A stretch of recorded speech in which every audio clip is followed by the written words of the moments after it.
बिस्मिल्लाहिर्रहमानिर्रहीम। अस्सलाम वालेकुम। हार्वर्ड एकेडमी की तरफ से आपको वेलकम कहते हैं।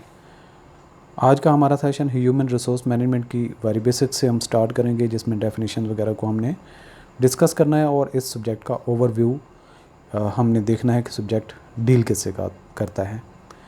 आप किसी भी डिपार्टमेंट में एक इमेजिनेशन रख लें, स्कूल, कॉलेज, यूनिवर्सिटी, किसी इंडस्ट्री, फैक्ट्री, व्हाट्सएवर, जो भी आपके माइंड में एक आता है, मैन्युफैक्चरिंग यूनिट या कोई भी एक ऐसा इदारा जिसमें मुनज़्ज़म तौर पर लोग काम करते हों, तो उस सेटअप में मुख्तलिफ़ रिसोर्सेज होते हैं जो इस्तेमाल किए जा रहे होते हैं। इवन कि उसकी लैंड, उसकी बिल्डिंग और उसके कैश हैंडलिंग, उसके फाइनेंस के मामलात, उसके बाकी इक्विपमेंट, बहुत सारी चीज़ें होती हैं। और सबसे अहम वहाँ पे एक आपको इंसान भी नज़र आता है। इंसान को या ह्यूमन तो मानी हो गया कि इंसान है, जो उसमें मेल भी हैं, फीमेल भी है। रिसोर्स के पॉइंट को अगर हम समझना हो तो एक मेरे माइंड में एक एग्जांपल आती है कि आप एक बॉर्डर पे देख लें, दो फ़ौजें आमने सामने हैं और एक बॉर्डर पे फ़ौज के पास हर किस्म का असला है और उसके पास चंद एक फ़ौजी थे वो जो कि हलाक हो गए। अब दूसरी तरफ मैन पावर बहुत ज़्यादा है, असला कम था। लेकिन जब एक साइड से मैन पावर ख़त्म हो जाएगी और असला बहुत सारा होगा, तो क्या उसके काम का है? जिस कंट्री के पास बहुत ज़्यादा दूसरे रिसोर्सेज थे लेकिन ह्यूमन रिसोर्स नहीं था, दूसरी डिपार्टमेंट जिसने इफ़ेक्टिवली या दूसरे बॉर्डर की साइड पे जो फ़ौज है या मुल्क है, उसने अपने असला को, अपने वेपन्स को इफ़ेक्टिवली यूज़ किया और उसके पास ह्यूमन रिसोर्स भी है, अच्छी ट्रेंड है। तो दूसरी साइड वाले जो रिसोर्सेज ज़्यादा थे, असला महंगा था, लोगों को कम सैलरी मिलती थी, लेकिन इवन कि उन्होंने असला ज़्यादा एंगेज किया हुआ था। तो जब वो ख़त्म हो गया तो इट्स मीन कि अब इंसान मूव कर सकते हैं उस वेपन सब चीज़ों को कंट्रोल करने के लिए। तो अब यहाँ पे देखें कि वेपन भी काम नहीं आता जब आपके पास ह्यूमन रिसोर्स ख़त्म हो जाए। तो ह्यूमन रिसोर्स की एक अपनी अहमियत है। जब भी कभी आपने कोई मिशन कंप्लीट करना हो, काम करना हो, तो आपको इंसानों की जो एक्टिविटीज़ हैं, जो एफ़र्ट्स हैं, वो एक यूनाइटेड तरीके से एक एग्जैक्ट डायरेक्शन में उनकी हेल्प की ज़रूरत होती है। अब जितने भी रिसोर्सेज होते हैं एक ऑर्गेनाइजेशन में, वो मुख्तलिफ़ डिपार्टमेंट्स में उनकी ज़िम्मेदारी दी गई होती है। फाइनेंस के मामलात हैं तो फाइनेंस देखेगी, टेक्निकल है तो टेक्निकल एक्सपर्ट देखेगा। तो जबकि इंसानों की बात करें, ह्यूमन की बात करें, तो इसको एचआर का जो मैनेजर है वो देखता है और एचआर के मैनेजर को टारगेट दे दिया जाता है कि ये चीज़ें हैं, आपने इनकी को इनहेरिटेड या कोहेरिटेड इस तरीके से कोहेसिवनेस के साथ मिलजुल के इनको इस तरह से लेके चलना है, एक डिसिप्लिन वे से और एक यूनिटी कमांड के ज़रिए से, कि जो ऑर्गेनाइजेशन के सालाना ऑब्जेक्टिव हमने सेट किए हुए हैं, वो सेल के लिहाज से हूँ, प्रोडक्शन के लिहाज से हूँ, मार्केटिंग के लिहाज से हूँ, वो अचीव करने। तो हम ये कह सकते हैं कि इस मैन पावर या जो ह्यूमन रिसोर्स है, इसको गोल तक लेके जाने के लिए या गोल अचीव करने के लिए एक यूनि डायरेक्शन में और एक माइंड के साथ, एक डिसिप्लिन के साथ, एक ट्रेनिंग के साथ, एक अच्छी स्किल के साथ उनको मूव कराना ज़रूरी होता है। अगर किसी में वो स्किल नहीं है तो वो उस तरीके से साथ नहीं चल पाएगा। अब ये तो बात हो गई कि जी इसकी अहमियत क्या है या ह्यूमन रिसोर्स है क्या।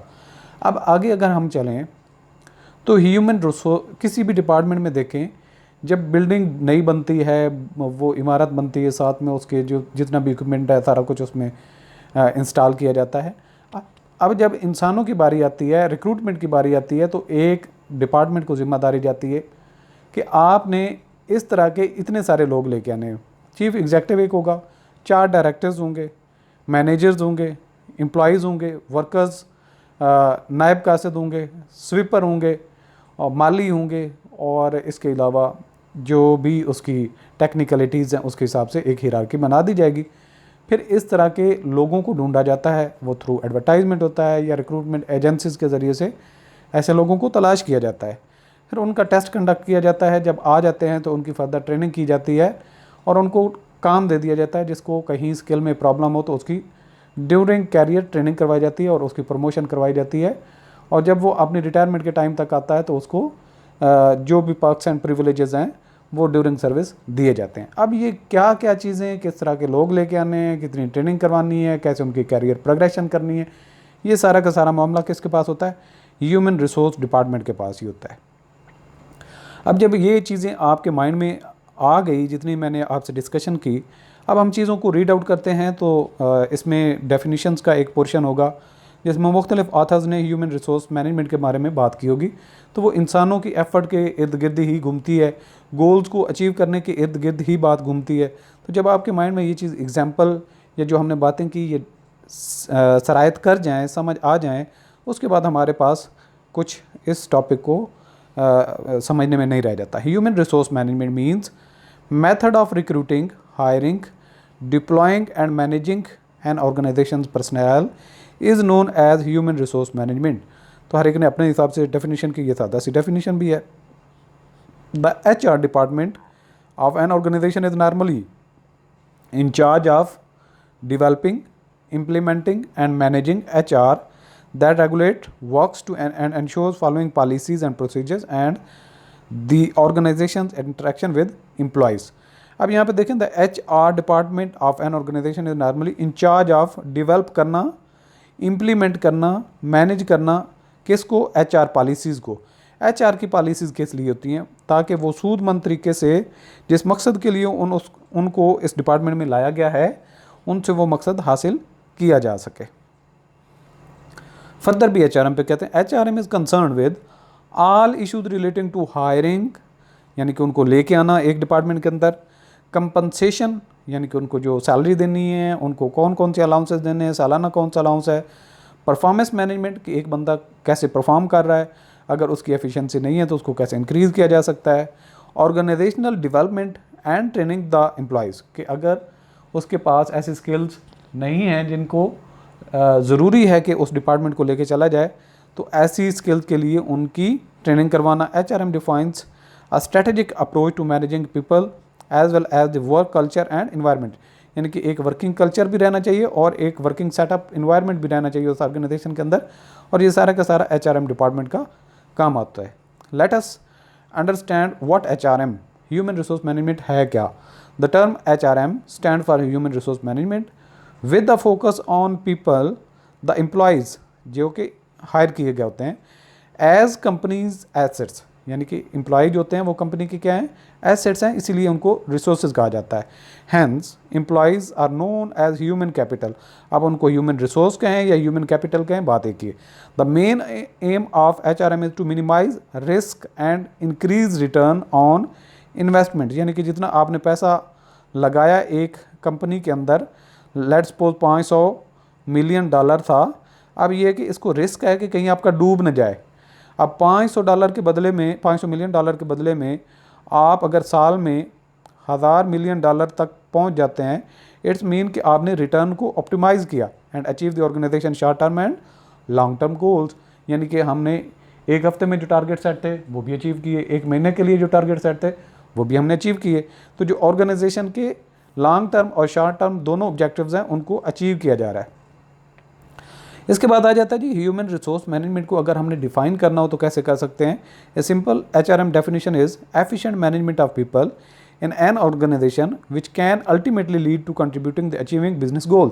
अल्टीमेटली क्या है? गोल्स हैं, और एफिशिएंट मैनेजमेंट किसकी है? लोगों की, और उसने अल्टीमेटली लेके किधर जाना है? लोगों की। एफिशिएंट मैनेजमेंट ने को एक यूनिक डायरेक्शन में लेके चलते हुए इस तरह से एफर्ट्स एक्सर्ट करनी है कि ऑर्गेनाइजेशन की जो गोल्स हैं उनको अचीव कर लिया जाए। सो यही डेफिनेशन उसकी बनती है। आगे फिर मजीद भी कुछ और भी तरीके से डिफाइन किया जा सकता है।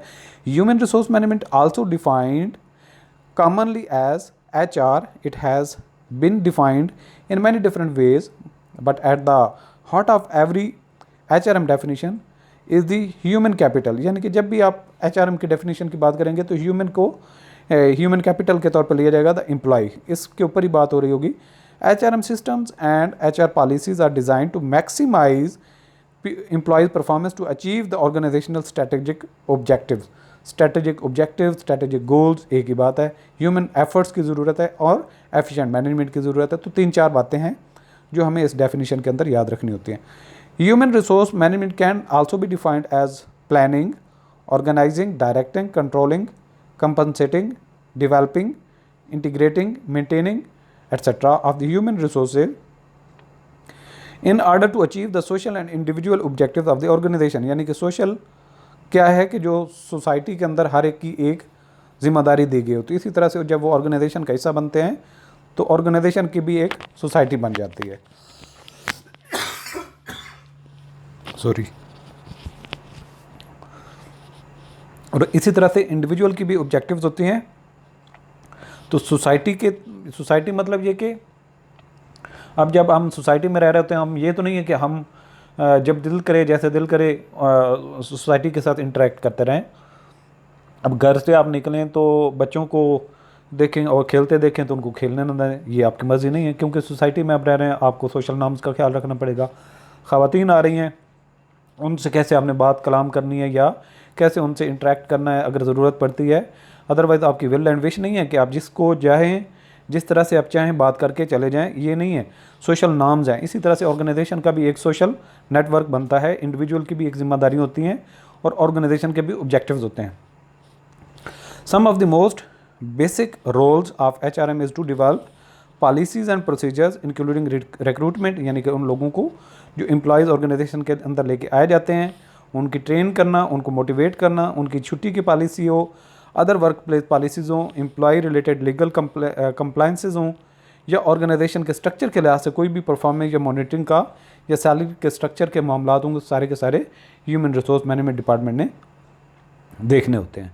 अब अगर हम मुख्तलिफ ऑथर्स की डेफिनेशंस को अगर देखें तो हमें यही पता चलेगा कि HRM के अंदर क्या 3 चीज़ें घूम रही हैं। Learn what is human resource management meaning and its definition given by some of the elite HR experts and eminent authors। Armstrong क्या कहते हैं? HRM is concerned with the employment, development and reward of the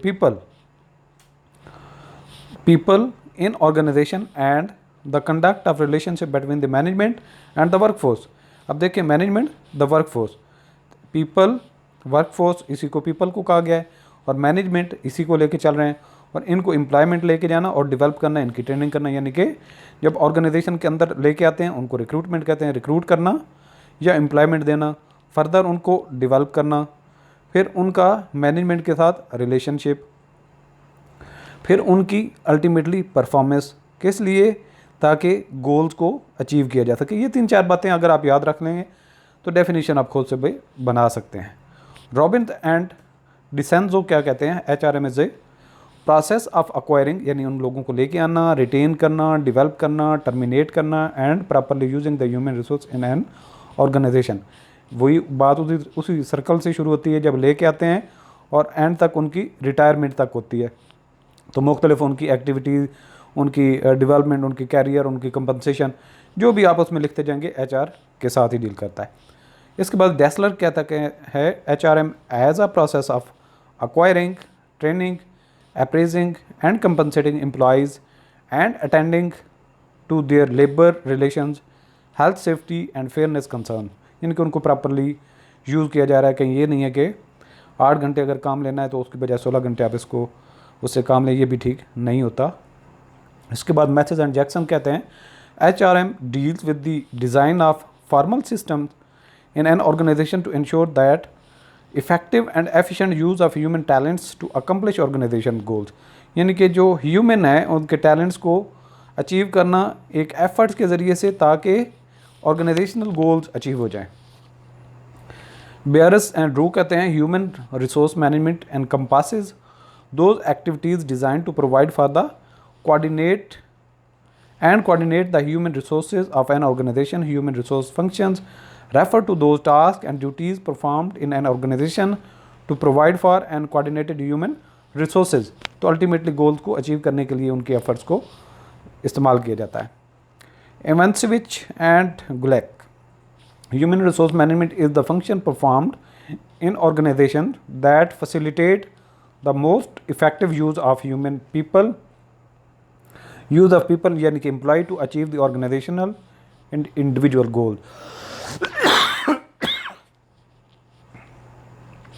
इसके बाद Edwan and फ्लिप्पो हैं, वो define करते हैं HRM को planning, organising, directing, controlling and procurement development, compensation, integration, maintenance and separation of human resources to the end that individual, organization and social objectives are accomplished. तो planning कब से शुरू होती है?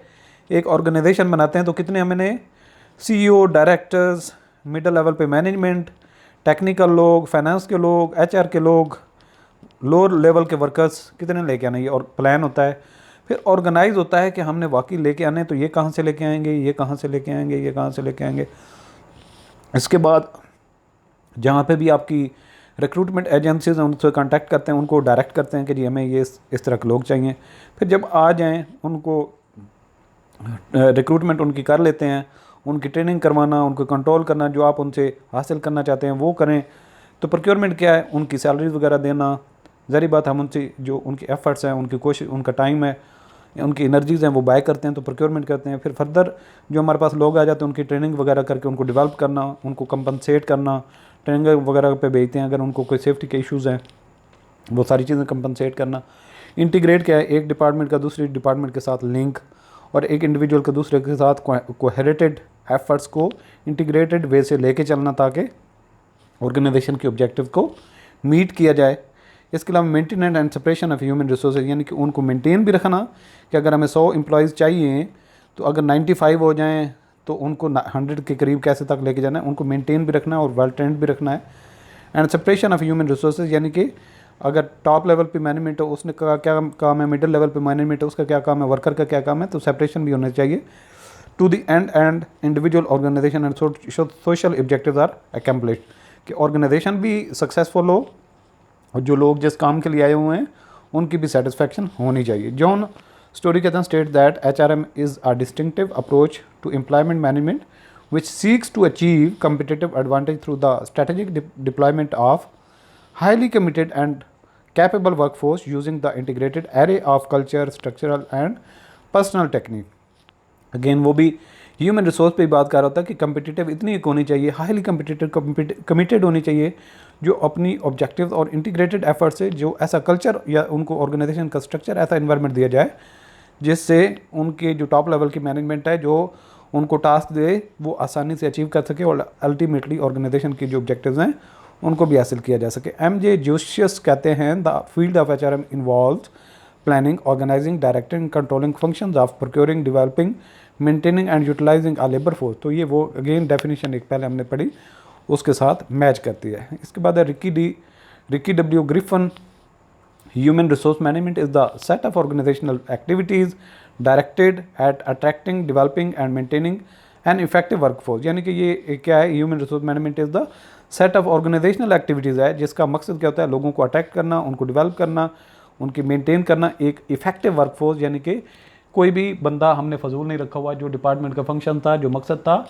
उसको प्रॉपरली एग्जीक्यूट किया जा रहा है। तो ये था आज का हमारा जो बेसिक इस HRM के बारे में ओवरव्यू और उसकी डेफिनेशन के हवाले से। तो उम्मीद करते हैं कि ये चीज़ें आप टू द पॉइंट इन चीज़ों को फोकस करेंगे तो आपका ये एक एरिया कवर हो जाता है। अल्लाह हाफ़िज़।